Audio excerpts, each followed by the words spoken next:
This is part 5 of the atomic structure topic from GCSE Chemistry AQA.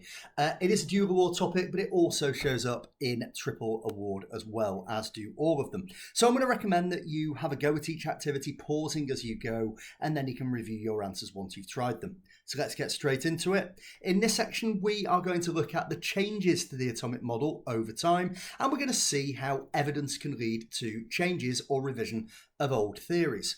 And there's a lot to think about on here. So the task that's on screen is to do a timeline. I think what's important is that you are able to put the things in the blue box into order and be able to talk about those in a little more depth. So when you're ready, move on and we'll start to take a look.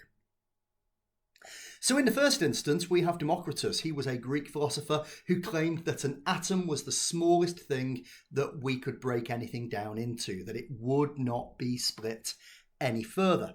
And that remained the case for many, many hundreds of years. And Dalton agreed very much with that view. And you can see here that the model at that point was very much that an atom was a hard sphere. And that sphere was a sphere of a particular material. But things did then move on. The next model that we need to look at is related to J.J. Thomson. And the big discovery that J.J. Thomson made was the electron. And he realised that they were negative, so they were attracted to positive charge.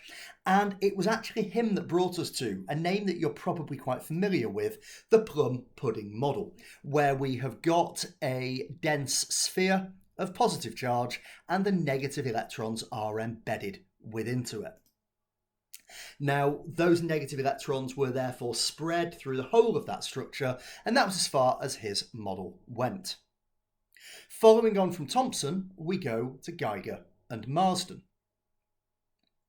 Now, Geiger and Marsden, their big find was the gold foil experiment.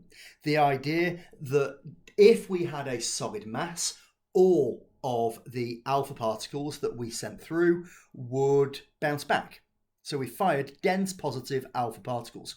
Actually, finding that a small number of them did reflect back, some passed through and were deflected, and some carried on straight ahead. Well, that told us that the electrons were actually orbiting a nucleus, not embedded within it. There's a huge amount of empty space here. And the gold foil experiment, there are some examples of questions that relate to that you'll find in other playlists on this channel. From there, we went to Niels Bohr. Now, what he discovered was more specific about the electron. He realised that when there was excitation or de-excitation of electrons, they were giving out very specific energies. And he realised that that was in relation to their distance from the nucleus. So they were a set distance away. That therefore allowed him to realise that the electrons were orbiting the nucleus at set distances. And then finally we have got James Chadwick, and James Chadwick's big find was not to discover the neutron but to prove the existence of the neutron through a series of experiments that previously had not been possible to carry out. Okay, a few questions here just to get you thinking about it really. So why are models so useful in science? Well, models are massively important because much of what we learn in science can be quite abstract. This will help you to visualize those key ideas. And you'll find models across many, many different areas of chemistry. Why have ideas about atoms changed over time? It's simply down to the capabilities, the technological capabilities and scientific capabilities that we have. We can use higher precision apparatus, for example, which means that we're able to look within an atom and realise it isn't simply a dense sphere. We now know that atoms contain 3 types of subatomic particle. Why would that have surprised earlier scientists first studying atoms? Well, we're carrying on the same theme here, actually. They couldn't break it down anymore, so it's feasible that they would see it wasn't possible to break it down anymore. So if we told them there was something inside there, but you don't have the capability to break it down, they probably wouldn't have believed it. The diagram's down at the bottom. It's basically just getting you thinking about the structures of different atoms. Not a hugely important task, but worth looking at anyway. So oxygen is clear circles. Oxygen is diatomic. It's worth reminding you about that. It always exists as O2. The water, H2O, I've got one oxygen in the centre, two H's bonded to it. And carbon dioxide, I have a carbon in the centre and two oxygens around it. And then a few questions just to finish off. Try these out and then review.